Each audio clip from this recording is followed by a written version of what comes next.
Jared, I'm assuming we are live, so stop me if we're not.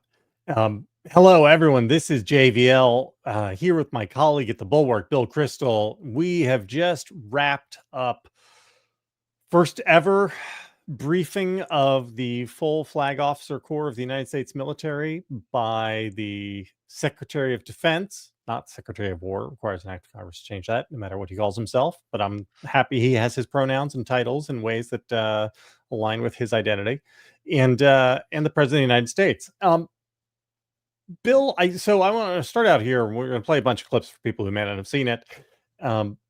I think you and I have sort of fundamentally different views. I think this was as serious as a heart attack. I think it was clownish. I think, but these views are not in tension, right? They're reconcilable.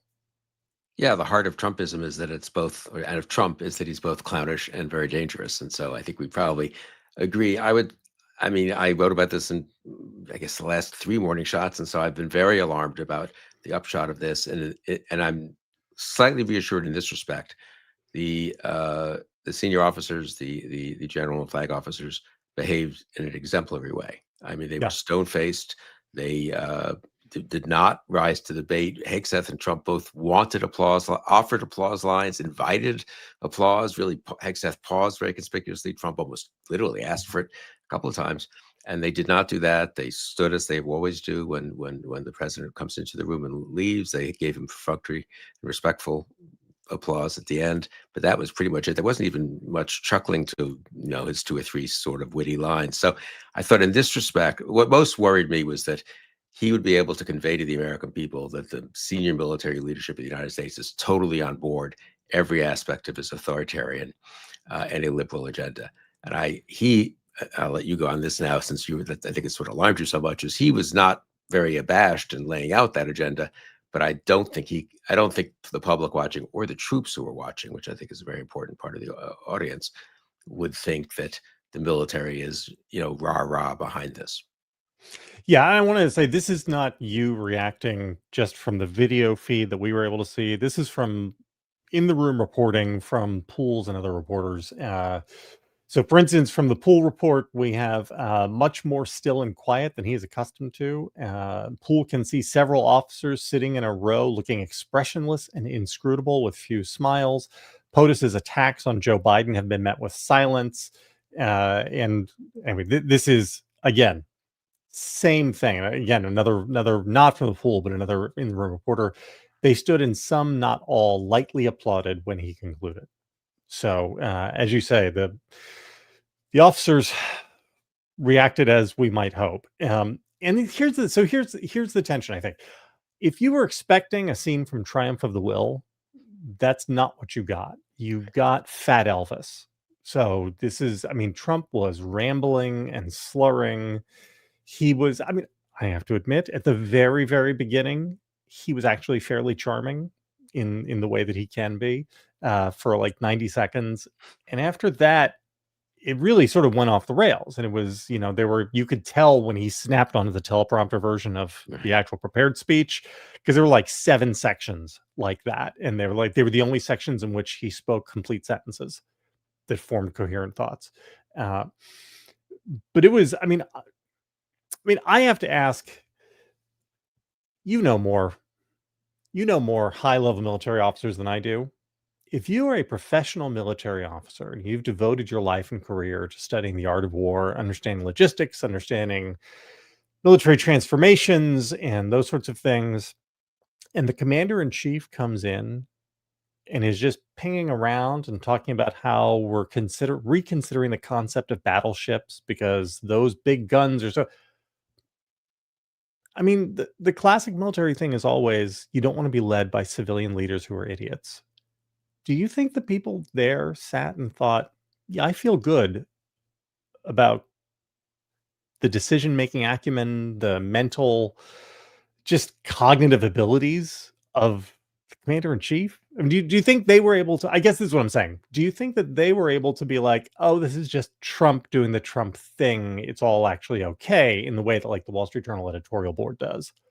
Or do you think that they were looking at this performance in some alarm, not even on a content basis, but just on a, geez, he's out to lunch.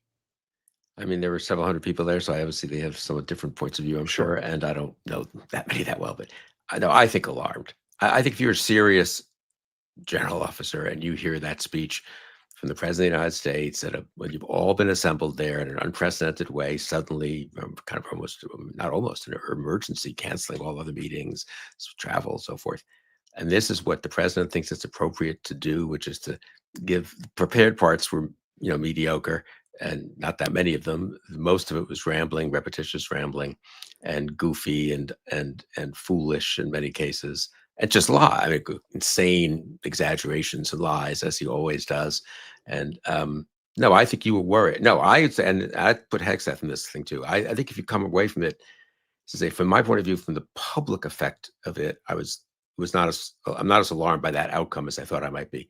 If you are a serious military officer, I had the exact thought what you just implied most of the way through the speech, that geez, three and a third more years of this, and are Yeah. we going to make it through? And is anyone there telling him? Hopefully, General Kane, the chairman, is telling him you shouldn't do this, you shouldn't do that. There's been some reporting actually of divisions on the military strategy document that's due soon between all the general staff, and on the one hand, and Hegseth and Trump on the other. But no, I mean, maybe you think he's goofy enough. Maybe you reassure yourself by saying that he's goofy enough and distracted enough that he doesn't really cause any, I don't know, that we're not in a nightmare situation. But no, you'd be very worried, I think. Don't you think? Don't you think? I mean, I think so, but I don't know if these guys have Fox News brain or not. I don't know what the consumption habits are, right? I mean, if you're in the military, do you have the luxury of taking him seriously but not literally? I mean, so I was worried that some of them would have Fox News brain, and I think some of them do, I'm sure. But the general officers, I mean, these are all people basically who've been in, well, at least, well, probably 20, mostly 30 years, but maybe 20 or 25 years. So they predate a little bit those who've totally and only been marinated in the stew of Fox News, and there's some obviously winnowing out process too. So it's a little different from going to a mess hall on a base and an awful lot of young kids and junior officers who are kind of rah-rah for Fox. That's kind of all they've known, and unfortunately they have been sort of stewed in that. So Mark Hertling was right. He and I discussed this. He's written two excellent pieces, I think twice, two for the Bulwark in the last 3-4 days. He was pretty confident the senior military would behave appropriately, but not be at all influenced or moved by this. I was a little more nervous. So I think in that respect, he's right. Now, does that mean that? But on the other hand, so having said all this, that they understand how ridiculous it is that he's commander in chief and president of the United States. What do So they do here's about it? I mean, yeah. they do still have like a practical problem. They have to obey legal orders. There's a limit to how much they can educate up, so to speak. Hegseth is a big problem. If they had, again, I do think just this for me is the core thing. Trump is worse than he was in the first term. Obviously, the authoritarian movement behind him is much more dangerous than it was in the first term. But there were Mattis and Esper to cushion all this in the first term, and I think that's one thing a lot of these officers must have thought to themselves, geez, if they were there already in the officer corps, the senior officer corps, 5, 6, 7 years ago, they remember all these moments when people in the Pentagon were able to cushion the effect of Trump's idiocy, and they can't have confidence that that's happening today. So here, I want to get down to the important policy part, because in the broadest possible sense, this was a policy speech. And the policy was about the deployment of the military domestically. And we're going to listen to 3 clips from it to start. Jared, could we get clip 2, then 7, and then 8? In our inner cities, which we're going to be talking about, because it's a big part of war now. It's a big part of war. But the firemen go up on ladders, and you have people shooting at them while they're up on ladders. I don't even know if anybody heard that, and I said, don't talk about it much, but I think you have to. Our firemen are incredible. They're up on one of these ladders that goes way up to the sky, rescuing people, and you have animals shooting at them. American citizens are animals, Bill. All right, go to 7 and then 8 for me, Jared. America is under invasion from within. We're under invasion from within. No different than a foreign enemy but more difficult in many ways because they don't wear uniforms. At least when they're wearing a uniform, you can take them out. These people don't have uniforms. But we are under invasion from within. We're stopping it very quickly. And people, then other 8. than politicians that look bad, they think, the Democrats run most of the cities that are in bad shape. We have many cities in great shape, too, by the way. I want you to know that. But it seems that the ones that are run by the radical left Democrats, what they've done to San Francisco, Chicago, New York, Los Angeles, they're very unsafe places, and we're going to straighten them out. It'll be a major part for some of the people in this room. That's a war, too. It's a war from within. Controlling the physical territory of our border is essential to national security. We can't let these people in. We had no people enter in the last 4 months. 0. Even I can't believe that. We had millions coming in, pouring in. 25 million all told, and of those 25 million, many of them should never be in our country. They would take their worst people and their people from prisons and jail, and they'd put them in a caravan, and they'd walk up. CNN was interviewing one person. Yeah. Oh, So why I don't know. That's enough, Jared. And later on, he says, I told Pete Hegseth we should use some of these cities as training grounds for our military, National Guard, but military. We're going into Chicago very soon. And he then, and this is just final one, a very short one, clip number 9, where he attempts to lay the predicate to his audience that what he is saying is not exceptional, but stands in a line of things that American presidents have done. Clip 9. But these service members are following in a great and storied military tradition, from protecting frontier communities to chasing outlaws and bandits in the Wild West. And our history is filled with military heroes who took on all enemies, foreign and domestic. You know that phrase very well. That's what the oath says, foreign and domestic. Well, we also have domestic. George Washington, Abraham Lincoln, Grover Cleveland, George Bush, and others all use the armed forces to keep domestic order and peace. Many of Okay, so that's enough. So I think that's the heart of the speech. And this was, again, it is a theme he returned to over and over. He attacked various types of Americans. He attacked Democrats specifically. He referred to people as animals, enemies. He wouldn't speak about Putin this way. He didn't mention Xi at all. He really doesn't have a lot to say about America's foreign adversaries. It's his domestic enemies that he's really, really focused on. And I don't know. I mean, I guess my question, Bill, is it seems to me that this is a warning to everybody in that room that at some point in the future, they're going to be forced to choose between their oath and Trump. And the question is that room filled with people like Mike Pence, or is it filled with people like Pete Hegseth? I mean, I hope Mike Pence, and I'd rather think Mike Pence in this case. Here's what I guess I totally agree with. I mean, how it really is just so beyond deplorable that a president of the United States would give this kind of speech to military officers. We shouldn't. I mean, I'm trying to reassure myself that the officers aren't buying it and that there are maybe a few other obstacles in the way for the next 3 years. But I want to totally endorse your both, I'd say outrage and alarm that the president of the United States is giving this speech in this setting. I mean, even to say it not to military officers is bad enough, right? Right. But, so it's really, that is horrifying, and then also just the lies of Portland's. It's unbelievable. It's a war zone, and then it turns out he's watching clips from 5 years ago, and I think there's enough of that in there to make it a little incredible, if I can put it that way, to the general officers. There was not a lot of data that made it seem like it was the situation Washington faced early on, or Lincoln, or even incidentally President George H.W. Bush in 1992, when for a week he mobilized the Guard with the approval and encouragement of the governor of California to take care of to deal with the LA riots, and then they were demobilized, and that was that. Didn't go into 5 different cities because there were crime problems and so forth. So I think in that respect, it wasn't the most.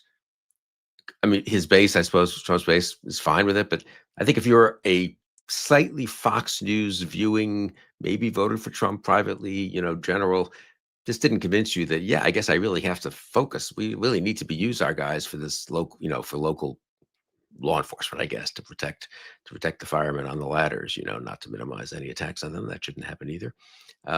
So I guess I'm slightly reassured. And I thought here the contrast with and they don't want this. I think even if you're a non-bulwark type military officer, you don't you didn't join to do policing at home. You have been taught from the very beginning that is not your role. You don't train for it.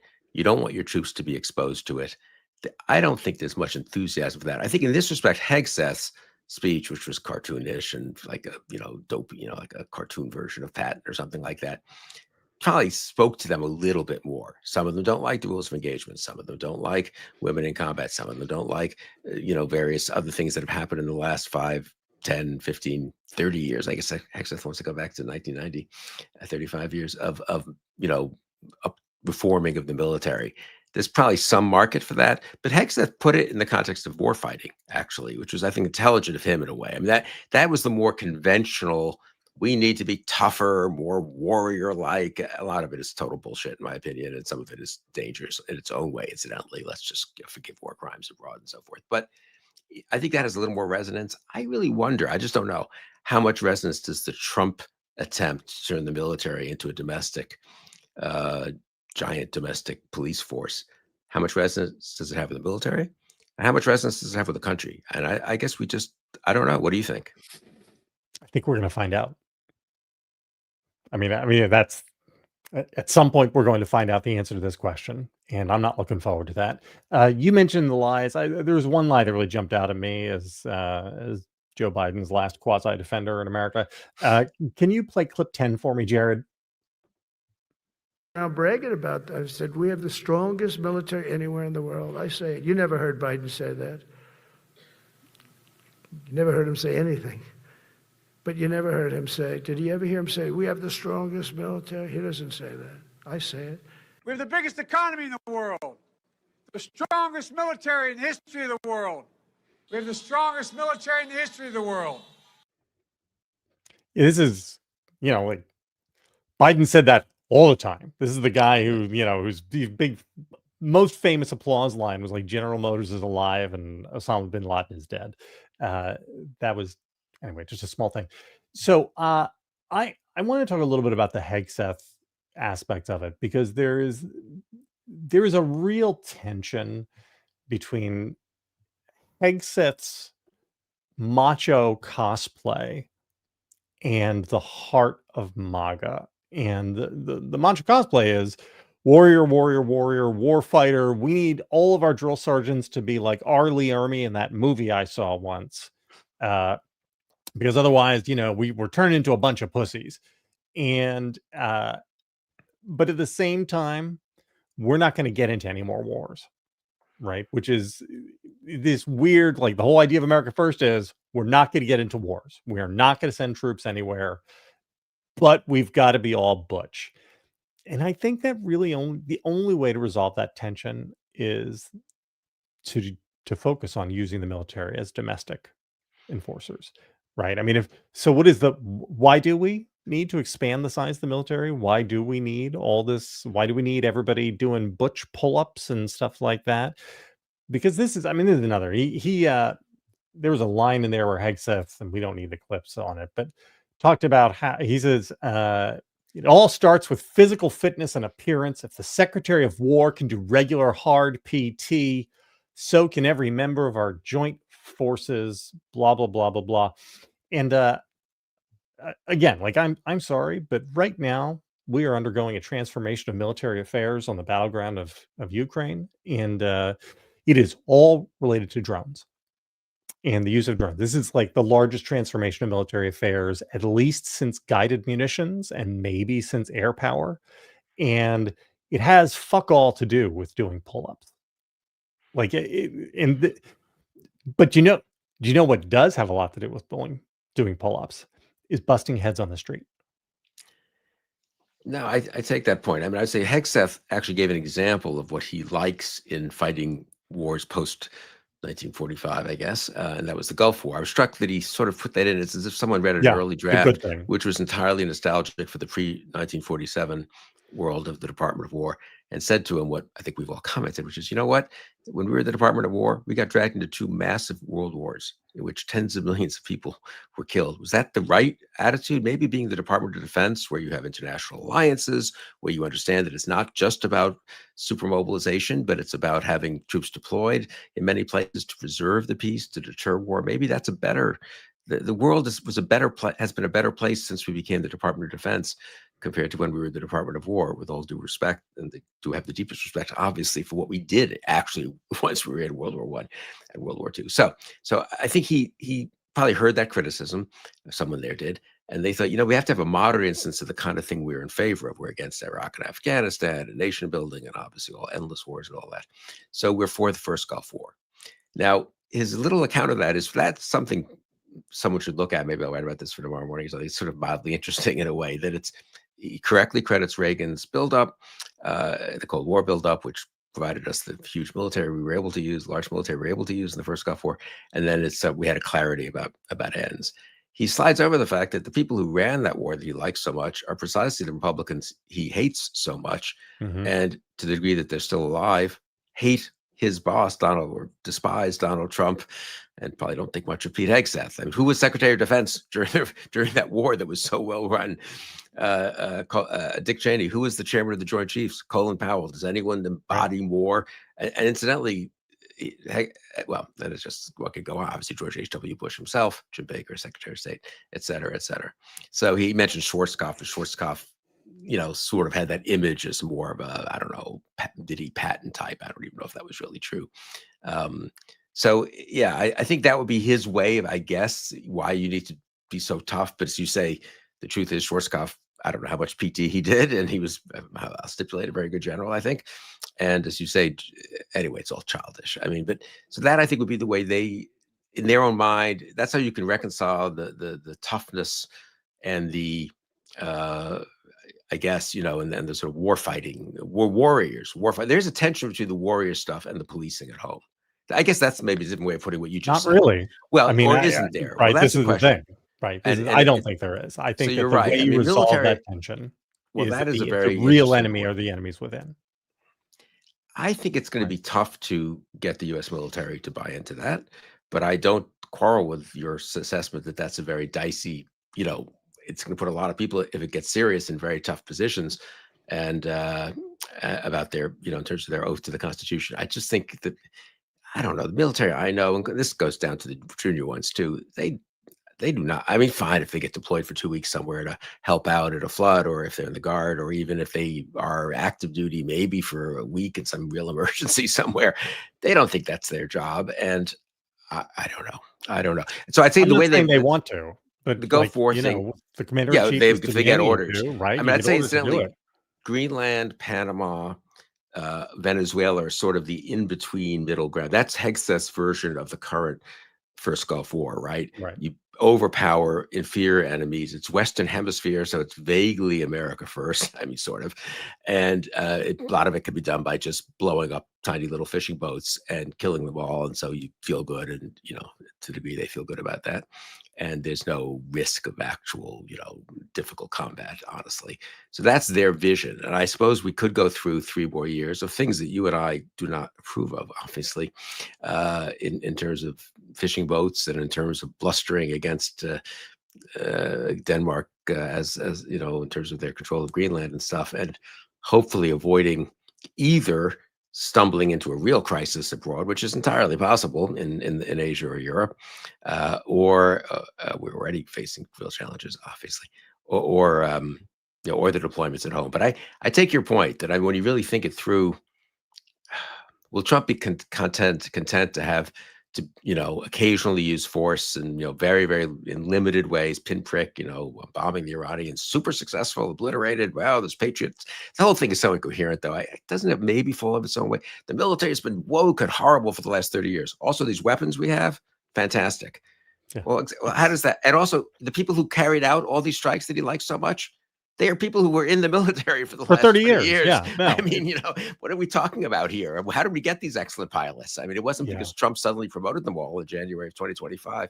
So I don't know. The incoherence, I think, is sufficiently deep that it makes it a little hard to sustain as a authoritarian or quasi-fascist project, but maybe it doesn't. I mean, that really is the question, isn't it? Maybe it doesn't. So this is the last thing, and then we'll get out of here.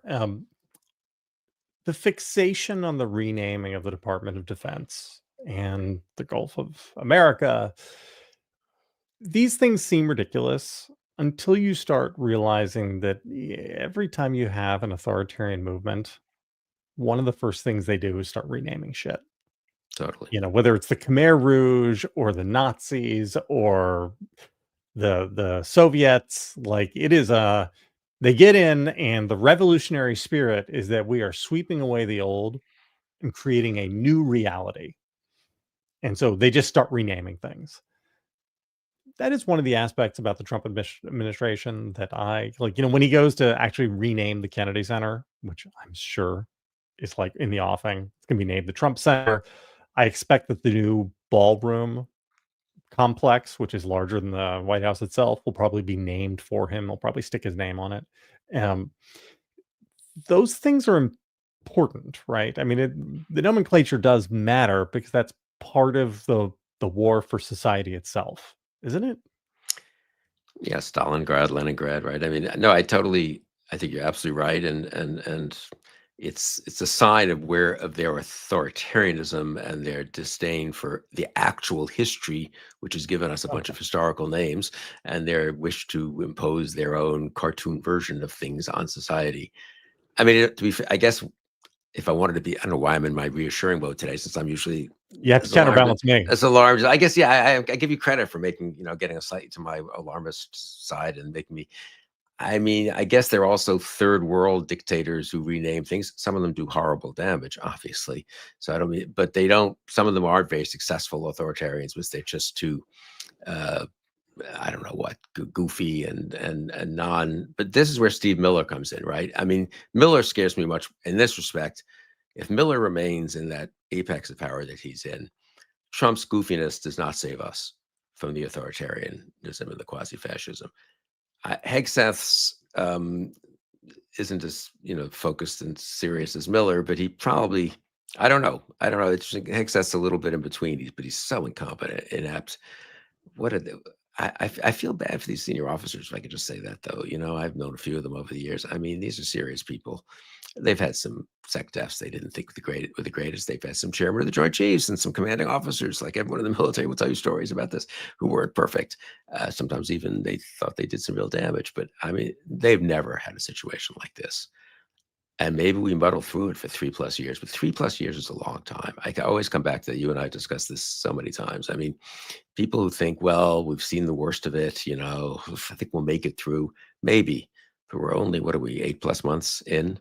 9 months. We are 9 months in. 9 months. I'm sorry. Yeah. So it's a long time to continue juggling and balancing and hoping that our adversaries abroad don't really, really test us, and hoping that there are various distractions and constraints on Trump. And hoping Hegseth can spend a lot of time worrying about PT and it's not, but Hegseth, and one last point about the Hegseth thing, I don't want to, it seems like maybe I minimize. He's going to do a lot of damage. I mean, the injustice of what he's doing and saying about women in the military and many other, the people they fired, whom he sort of gave kind of lame excuses for. Was nothing personal. They just benefited from or grew up in a different kind of military. We had to kind of clean house. Really disgraceful behavior by him. And he's Didn't Hegseth grow up in that military? Like maybe I'm wrong, but Hegseth didn't serve for 4 years just while Trump was president, right? And if Hegseth thinks, if he's proud of his service and he thinks he was a great officer and warrior, then like, I don't, do you see what I'm saying? But he didn't like, one excuse, I think people like him, one thing people like him didn't like, with maybe 1% of justice and 99% of not justice, was the rules of engagement. His senior officers were wimpy. The women, I mean, there weren't even women in combat, of course, when he was there in Iraq in 2006. So it's all ridiculous. There wasn't DEI. There wasn't anything. There were gays in the military, who were out of the closet in the military and so forth. But he was a famously, it was very striking when he mentioned 3 bad generals. One was Milley. I can't remember who the second one was. And then one was Chiarelli, I can't remember how you say his name. I've met him, actually. I met him in Iraq, who was a very good general. Tried to remove unfortunately, someone who was a bad apple, maybe was a 1-star beneath him. They didn't, they overruled him very foolishly, I think. Hegseth thought that was an instance of political correctness. War crimes were being committed on this guy's watch, and they weren't being disciplined. At least that's what Chiarelli, I think, thought, and I think others thought. So anyway, Hegseth has grievances from way back then, as many people who served in the tough wars in Iraq and Afghanistan have. And I say there's some germ of truth in some of them. But so that's sort of maybe what's driving him. But it does lead him to have a contempt for everything that's happened over the last 35 years in the military, which is a little nuts. Not more than a little nuts. I mean, are we, and I do, that's why I kind of wonder. You're a senior military officer. You looked up to General Dunford or whoever you did, or General Pace or Milley or whatever, and others much less well-known, 1 and 2 stars. And you think those people were all just, DEI promoted because of DEI, or woke people who didn't care about actually having an effective fighting force? I mean, a lot of these people were in actual combat, obviously, in Iraq and Afghanistan. I think they cared about having an effective fighting force, and I think they were pretty good at it, whatever our problems in those wars were. And I don't know. I feel like they've put themselves in a position where Hegseth is maybe a little more than Trump, but both of them really, where they have contempt for everything that's been done for the last 35 years. Is that really a tenable position? I don't know. Is it? Well, I think it is, because that contempt is a statement of that the only legitimate authority is us, right? Yeah. And this is okay. Real last thing. No, Have that's a you very good ever point. You should seen elaborate a on that point. That's a commander? very important point. Yeah, Have you ever seen a commander-in-chief denigrate to the military in public by name his No. 2 predecessors in office and say that they were bad and incompetent? Because mentioned by name Right. Biden and Obama, talked about how terrible they were, how incompetent, how they were never fair to the military. And he did, most alarmingly, he said that Biden was only president because the election had been rigged. Yeah. So he said that Biden had been an illegitimate commander in chief. And the 800 or so general officers had to sit there and just accept that. I mean, they didn't have a choice. But this is what I'm saying. He is making cases for the person of Donald Trump being the only legitimate authority to hold the power of commander in chief.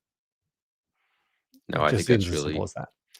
And I thought you were going to say, yes, I very much agree about attacking Biden and Obama, but also attacking previous generals who served by name, who have never been accused or convicted, obviously, of any crimes or anything like that, or misbehavior. I mean, they were served honorably. They were discharged honorably. Some of them rose to the very top.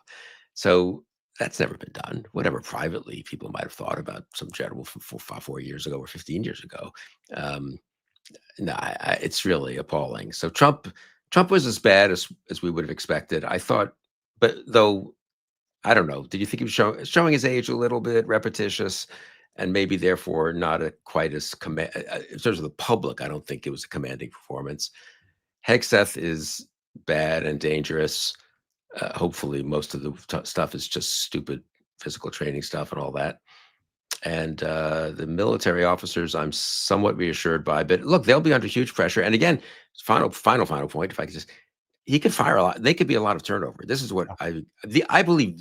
Those people in that auditorium would do the right thing if confronted with the choice that you mentioned earlier: Constitution or Trump.